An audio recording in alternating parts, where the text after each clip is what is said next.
अच्छा, अब ये आपके जो नए चेयरमैन हैं नईम, उन्होंने ये कहा है कि जी उन्होंने ये कहा है कि अब हम कोई महाजराई नहीं करेंगे। इसका मतलब ये है कि वो ये अब आज फिर स्टेटमेंट दे दिया खान साहब ने, जनरल बाजवा वाला, वो कह चुके हैं 2 दिन पहले कि कोई महाजराई इदारों के साथ नहीं होगी।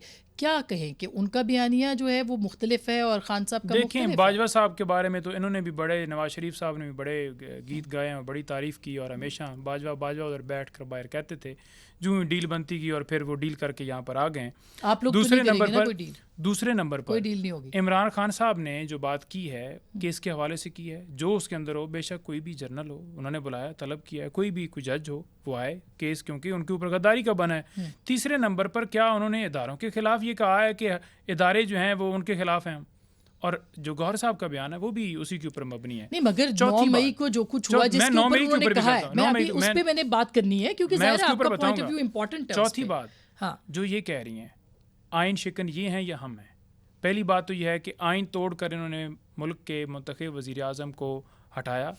सिंध हाउस में इन्होंने मंडियाँ लगाई पैसों की, वहाँ पर इसके सबूत है आपके पास? देखें वो लोग कैसे पहुँच गए। सर, सबूत यूसुफ रज़ा गिलानी के बेटे ने क्या पैसे नहीं दिए? वीडियो नहीं है यूसुफ रज़ा गिलानी के बेटे वो उस पे तरदीद कर चुके हैं। कौन तरदीद? मैं उसमें वकील हूँ, हाँ, मुझे पता है उस केस का, मैं उसमें वकील हूँ। वहाँ पर वारंट गिरफ्तारी नहीं निकलते और 26 घंटे ऑपरेशन नहीं होता। सुप्रीम कोर्ट का फैसला आ गया है कि सदर साहब ने गैर आईनी काम किया, उस दिन तोड़ के स्पीकर साहब ने गैर आईनी किया। मैं उनके जो उन्होंने बातें की हैं मुझे उनका जवाब देना जी, फिर आप जो कहेंगी मैं उसका जवाब दूँ।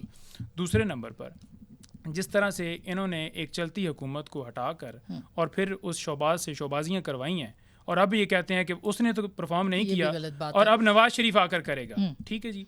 चौथी, क्यों ये दहशतगर्द कहते हैं तो हम कहें तो वो गलत है। दोनों गलत है, दोनों को अभी दोनों फैसले, अभी तक फैसले कोर्टों में, हम किसी को दहशतगर्द नहीं कह सकते। 9 मई का सबसे ज्यादा नुकसान किसको होगा?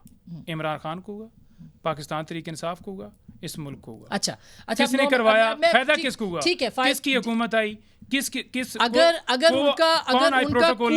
उनका कू कामयाब हो जाता तो फायदा किसको होता, ये भी तो सोचे ना। जो इंटरनल कू हो रहा था, इंटरनल कू क्या इमरान खान ने कहा है कि वहां पर जलाओ घिराव करो। उन्होंने क्या कहा अगले दिन कोर्ट में, आपको याद है उन्होंने क्या कहा था? उन्होंने कहा अगर मुझे दोबारा मुझे सवाल तो पूछने दे, उन्होंने कहा मुझे दोबारा गिरफ्तार किया जाएगा, दोबारा यही होगा। और 9 मई को वो जो पेंट लहराने वाले थे, जो नारे लगाने वाले थे, वो कौन थे? वो PMLN के या पीपल्स पार्टी के लोग थे।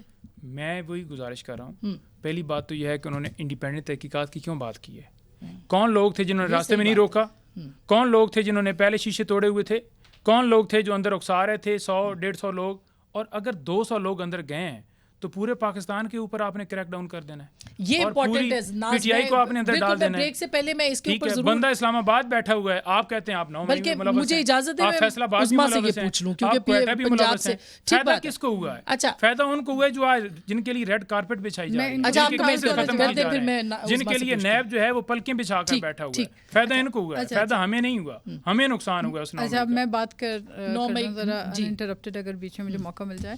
देखिए, अभी बात इन्होंने कही कि सिंध हाउस के अंदर मंडियां लगाई गई थी। पहली बात तो मैं वाज़ेह कर दूं कि सिंध हाउस में कोई मंडियां नहीं लगाई गई थी। सिंध हाउस में आपकी साबिका ख़वातीन MNAs अपनी जान के तहफ़्फ़ुज़ के लिए आई थी, और अभी भी आप उनको लाइन पे ले लें, वो आपके शो में भी आके इस बात का हल्फन जो है वो इस बात के ऊपर इकरार करेंगी कि उनके लॉजेस के दरवाजे खटखटाए गए थे, दरवाजे तोड़े गए थे, उन्हें हरासा किया जा रहा था क्योंकि उन्होंने वाज़ेह तौर पर अपनी पार्टी के अंदर एतराज़ किया था कि वो इमरान खान की पॉलिसी से मुखालफत रखती हैं। और उसके बाद जो है आपने जब लोगों को हरासा किया, आपने पार्लियामेंट लॉजेस के अंदर घुस के जो है वर्करों को पार्टीज के हरासा करके अरेस्ट किया, सिटिंग MNAs को आपने अरेस्ट किया, पार्लियामेंट के अंदर से घसीट के प्रेजेंट वैन्स के अंदर डाला। अच्छा। आप तो इंतकाम की उस हाइट के ऊपर पहुंच गए थे कि आपका तो कोई ना आगे पीछे आपके तो कोई आपको कुछ कहने वाला नहीं था। अच्छा, कब की थी? ऐसे में इस साइफर के बाद ऐसे हालात के अंदर आया गया वो अदम में देखिए, एक तो मसला ये है, एक तो मसला ये है साइफर के साथ जोड़ देते हैं।